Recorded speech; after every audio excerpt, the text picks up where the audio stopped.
There's messages of doom and there's messages of hope. A few years ago, I heard a story about a wedding for a young couple. On the wedding day, the vicar was standing with the groom some time before the ceremony was due to start. In the middle of the conversation, the groom got a phone call. And while the vicar could only hear one side of the conversation, he could tell someone was calling to say they couldn't make it. The vicar could see the groom's disappointment when he got off the phone. He said, "I'm sorry about that," and the groom's response made him smile. "As long as the bride shows up, everything will be okay." His response was touching but also true.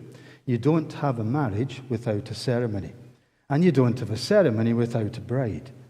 The presence of the friend is nice, it's desirable, but the presence of the bride is essential. Without it, it's no longer a wedding. The reading we're about to hear will elicit a mix of emotions. It's Ezekiel, so it's not the easiest passage to get your head around. It marks a tragic event in the life of God's people. But spoiler alert, it does have a good ending. As we hear the reading and listen to John sharing his thoughts with us, I'd like you to remember that a wedding without the bride is no longer a wedding. Harriet, would you please bring us God's word?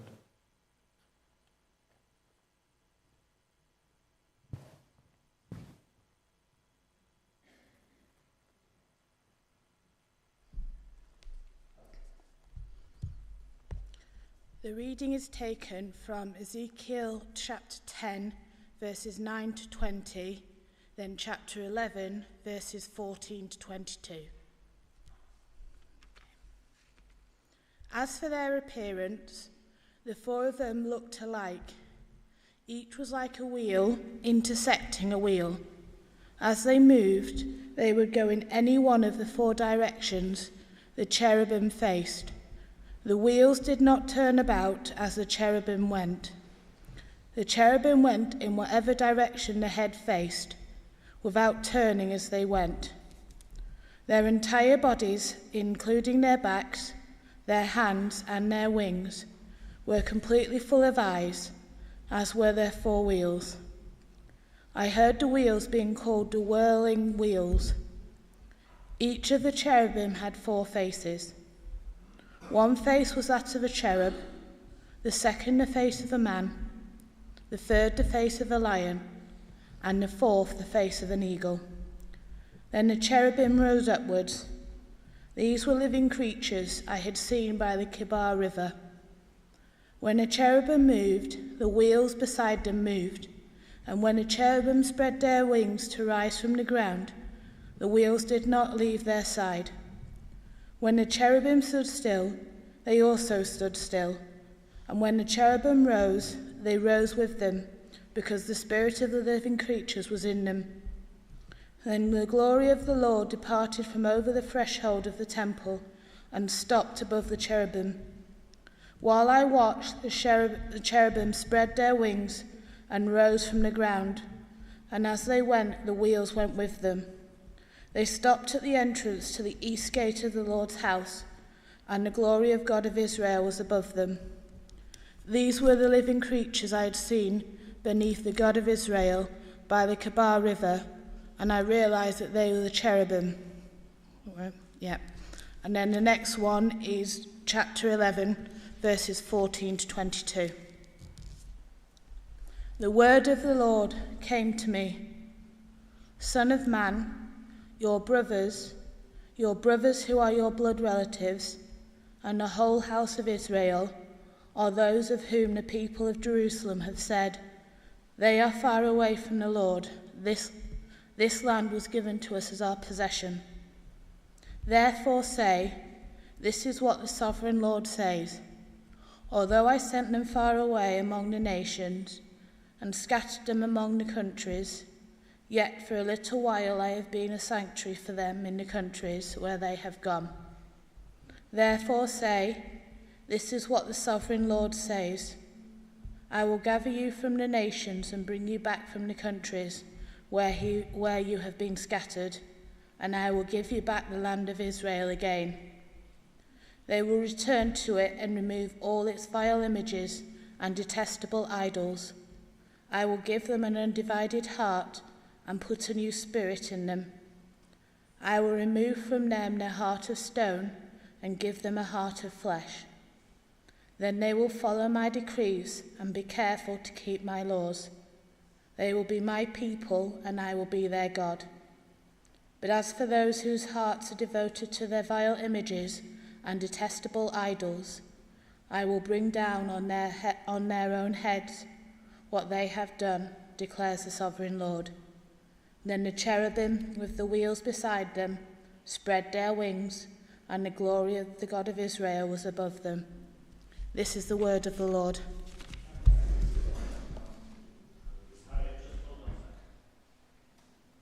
Did you think when you got that reading it's the wrong one?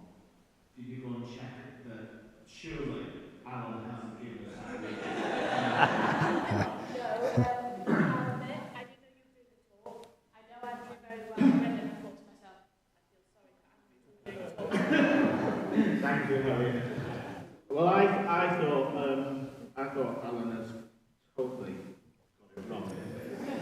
Because I didn't go to theology college, nor have I been to Vicar College. I went to the College of Young Offenders, so it's a bit difficult. But thank you, Alan, for this one.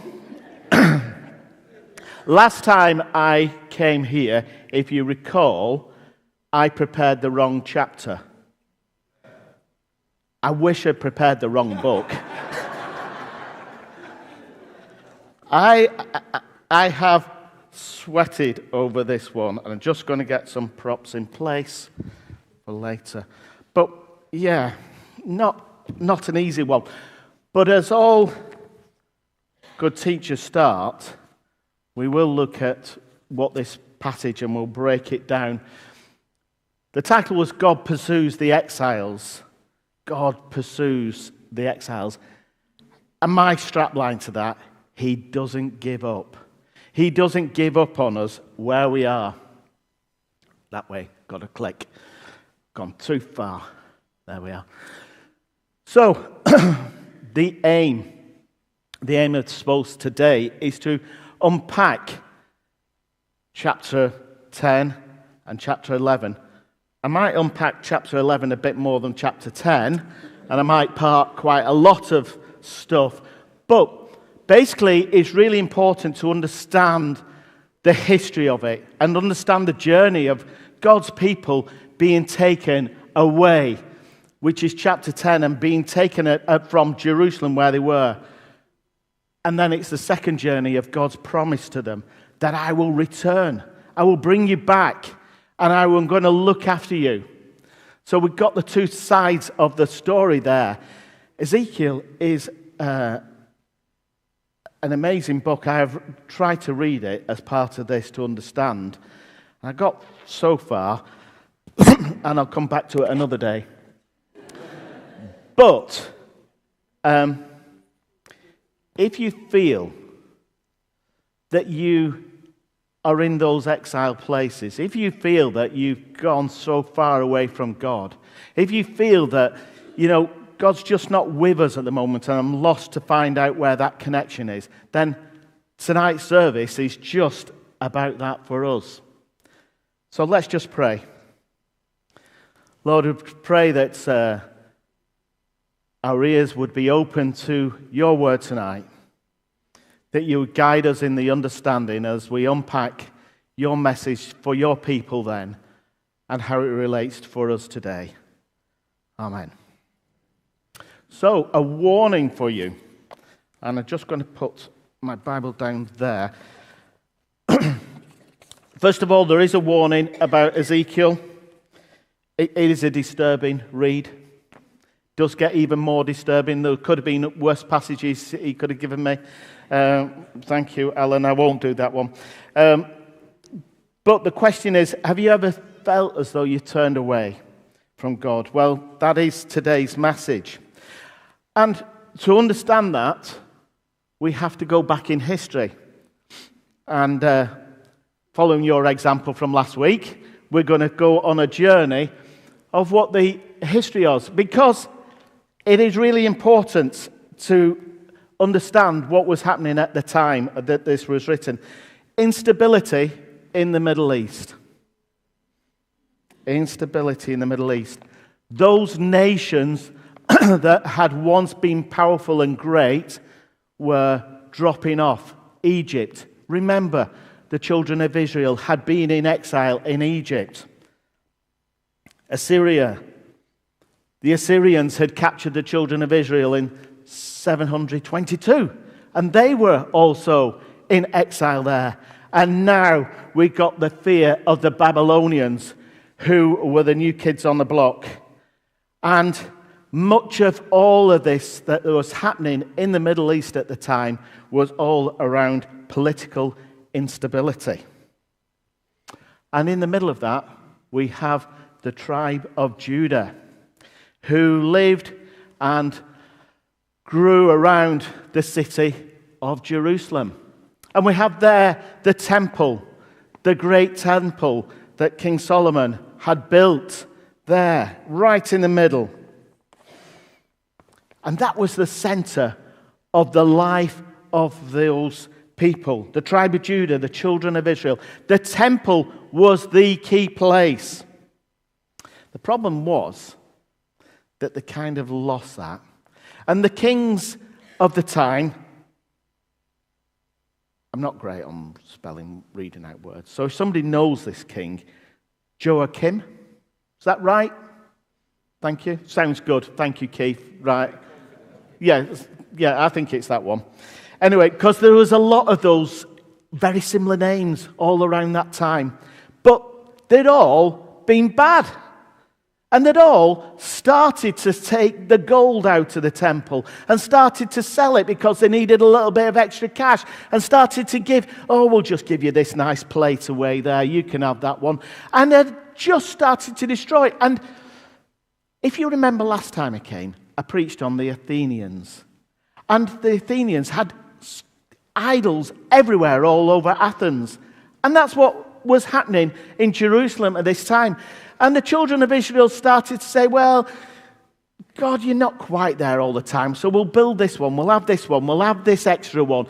And they started to change. And in fact, the altar was desiccated, and it was given a heathen altarpiece right in the temple where God was for them. They'd lost their way vastly. There was a prophet, not Ezekiel. There was a prophet in Jerusalem who was telling them to stop this. Who was it? Jeremiah. Jeremiah was at the same time, the old prophet was saying, he was stuck in Jerusalem and saying, turn back your ways, you're going lost. And they just wouldn't. And then the king, he just decided to get a little bit above himself.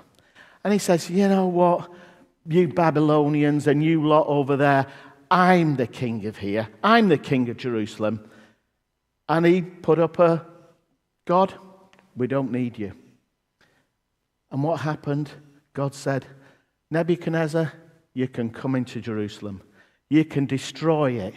You can destroy it once, and then you can come back and have a second bite at it. And you can destroy it a second time because they're just not listening. They just shut their ears. And so Nebuchadnezzar came in a second time and destroyed the temple. Not only destroyed the temple, he flattened it and burnt it, took every last piece that had not been previously sold and shipped it off to Babylon. And crashed all the walls of Jerusalem, knocked them all down, destroyed it. And then he took the best of the best. But why was it significant? Why was it significant? You see, the temple was the place where the children of Israel had placed God. That was primary where they went. That was where God was. You didn't go and find God in the marketplace. You went to find God in the temple. And that's where they put God. They put him clearly in the temple, and you went to worship God at 3 o'clock or whatever time it was in the day. You went into the temple to worship God. And they'd forgotten that. Sometimes the question is for ourselves, have we put God in a box? Have we put God in a box and we only go to God at certain times and at certain places? God is only in St. Peter's Church at 6:30 on a Sunday night. And we don't go and find God any other time of the week, because this is the place we find God. And we've lost and stopped following God, that God is amazing of all things. And the children of Israel and the tribe of Judah have forgotten that. And they sent Nebuchadnezzar to destroy them.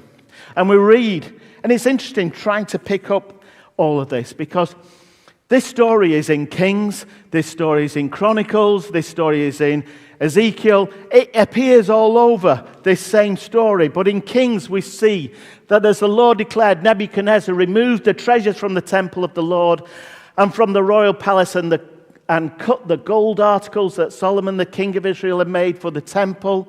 He carried them all from Jerusalem into exile. The officers, the fighting men, the skilled workers, the artisans. In fact, he took 10,000 of those who were in Jerusalem that day and marched them to Babylon. Didn't take everyone. He left some behind.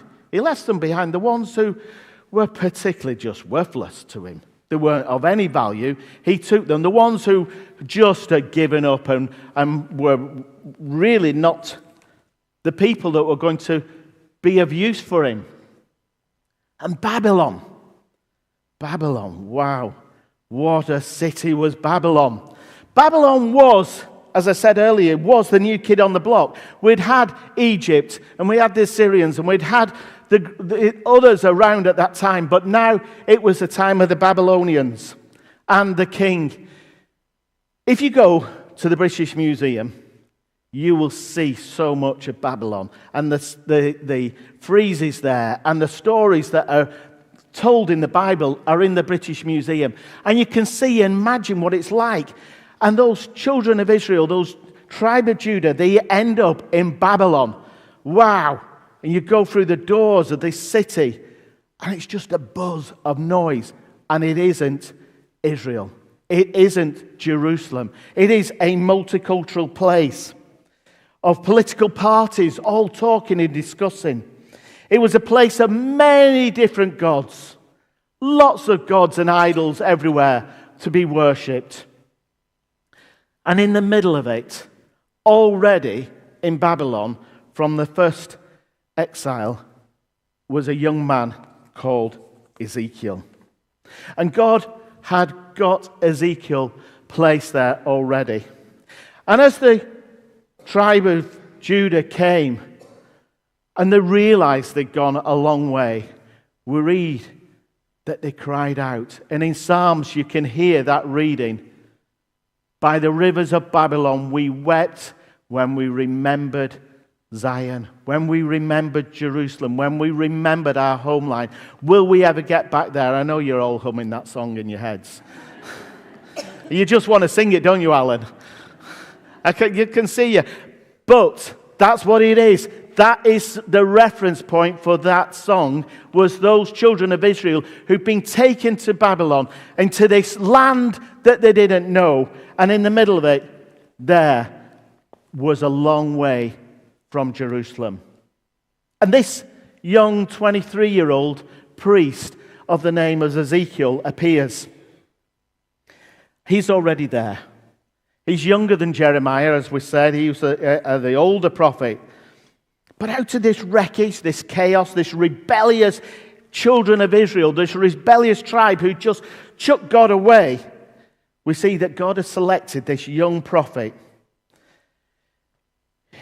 He knew that not many people would always listen to Ezekiel, and he'd have a hard time.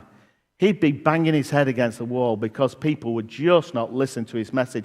And if you read the book, it's repeat after repeat after repeat. Tell them, because they're not listening. Tell them, they're not listening. They won't listen. But he went on. But the amazing thing is that in his heart, Ezekiel had the same. He was longing to know what Jerusalem was like. And you know when you go on holiday, and you ring your mum back, And they say, you want to tell them about your holiday, but actually, what's it like there? What's it like there? Tell us what it's like. Hey, has anything moved? What about the neighbours down the road? Are they still doing that? What's your garden like? Has it grown? And that's what the children of Israel, they just wanted to know, what's it like back in Jerusalem? Is it really as bad as we've heard?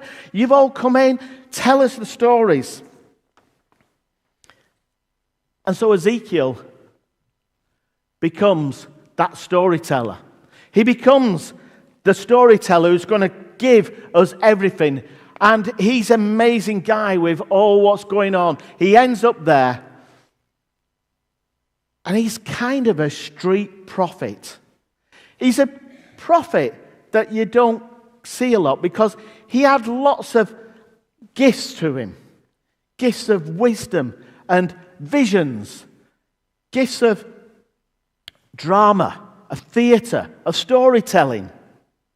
You see, he wanted to express what God had got, but God gave him, he wanted to tell him the great news and stories, and it was really difficult for him to tell them what Israel was going to be like, what Jerusalem was like. So God gave him visions. And that's what we read in chapter 10, of this vision of God being able to transport and take Ezekiel from Babylon back to Jerusalem and describe it to them and come back. And it's just an amazing picture. And I can imagine what those people in Babylon were going, what should we do today? Anything happening? Nah, let's go and see what Ezekiel's up to. Let's go see what the crazy man's doing down the street. Like, he was lying down on the road for, I think, 360 odd days he was there with a brick round describing what the temple was like. Let's see what other crazy idea he's doing. I've heard he's got this vision about these wheels and flying around. Let's go and listen to it. I don't know about you, but sometimes I just can't imagine things. And the only way to imagine some crazy things is to put it down in a picture. Just in 2019, I went to the Royal Academy. I like art, by the way. And I went to the Royal Academy, and I was gone to a Picasso exhibition. And as you know, Picasso painted some strange pictures. And you like thinking, and the best I could think of for an illustration for today is like, I can't understand what that illustration of chapter 10 would have felt like for somebody who was listening to it, because it would have just blown my mind. And when I saw this picture in the Royal Academy of Picasso had painted, it just blew my mind. It's like, what is that? What is it? What has he tried to paint? I had no idea. And straight after lockdown happened, so I thought, you know what? That picture's still on my mind. I'm going to paint it. So I copied it and I painted it. I still don't know fully what it's all about, but I do know that Picasso painted the impossible. He painted things that his head was seeing and his imagination has had, but our human intelligence can't quite put it together because things are in the wrong place and things are spread around. And I'm sure as Ezekiel started to tell those people that are listening, hey, I've got this vision that's up here. And it's about God and His glory. And it's amazing things because He's telling me, hey, stop what you're doing because I'm God of here. I'm here right now. Do you remember I told you that the temple was important? And they heard, oh, as they all came in, the temple's been destroyed. The temple's been destroyed. Well, if the temple's destroyed, God's been destroyed. God's gone. And the first message was, this amazing vision was, hey, children of Israel, I'm still here. I've left the temple and I've come on exile with you. And I'm here. I'm in the midst of you. I'm with you. I'm here. I'm not there. I've not been destroyed. I've moved with you. And God let them know that amazing thing that I've come with you on this journey. And I've got this amazing vision for you that the temple's going to be restored. And you're going to go back to your land. And don't you believe it? Because I've got this vision, this picture that he painted of a God who could go left and right, up and down, in any direction, as fast as anything, at any time. He could do awesome things. Awesome things. And he's here right now in the middle of Babylon and saying, in your dark place, I can do awesome things. I can take you and transport you. I can take you and take you back. And as we move into chapter 11, we see that. We see that journey, that promise of going back to Jerusalem, to a new place. Because God says, I'm here. I'm here now where you are. I can move into a different situation. I can pick up where you are, your dark place. I'm on the move. Do you know that film, Aslan was on the move? And he just moved through, and it just reminded me of God was on the move. And we have those visions because God was showing in that vision of his strength, the strength of the ox and the lion and the speed, the eagle, the determination of the ox, the authority of man there, and of God, that amazing God. He was describing, and all those were symbols. The only way he could tell them of the might of God was to paint this amazing picture that was almost impossible to fathom. Like a Picasso, you have to unpick it and understand what it's telling us, each little part. And God was saying, I am amazing, and I can reach in to all those parts for you. And Ezekiel is a message of hope. And we get to chapter 11 and verse 17, it says, I will be your sanctuary in exile. In those dark places, I will be your sanctuary. Sanctuary being that safe place. I will come and comfort you. I will be with you in those. And you know what? As we go through and we return, they will be my people and I will be their God. God can break those chains. You might think you're in a dark place. You might think you're on a Babylon. You might think you're on that journey. And God has abandoned you and you've been taken away, or you've abandoned God. But God says, children of Israel abandoned me, but I went and I hovered over them and I was with them. And God is longing to restore. In the latter part of Ezekiel, we come to a message of hope. Ezekiel 34. It says, as the shepherd looks after his scattered flock, when he is with them, so I will look after my sheep. I will rescue them from all the places they are scattered on the day, clouds and darkness. It's a passage that we are familiar with from the New Testament as well. But God was saying, I'm going to be your shepherd. I'm going to be somebody who gathers you up and looks after you and takes you. I'm looking after you. Even though you've rejected me, even though you turned away, I am here for you. In John, looking for my Bible then. In John chapter 10, verse 9, we see that again, God says to them, God says, chapter, yes, I am the gate. Those who come through it will be saved. They will come and go freely and will find good pastures. The thief's purpose is to steal, kill, and destroy. My purpose is to give rich and satisfying life. You see, the children of Israel were tricked to the thief that came in to destroy them. They thought by getting rid of God and replacing them with other things in their world, it would create the richness and joy. It led them into exile. It just led them further and further away from God. And God's saying, I want to bring them back. I want to bring you back. I want to be the shepherd who brings us back to those places. And it's a bit like, I did think that God doesn't give up on us. He pursues us. Like the parable of the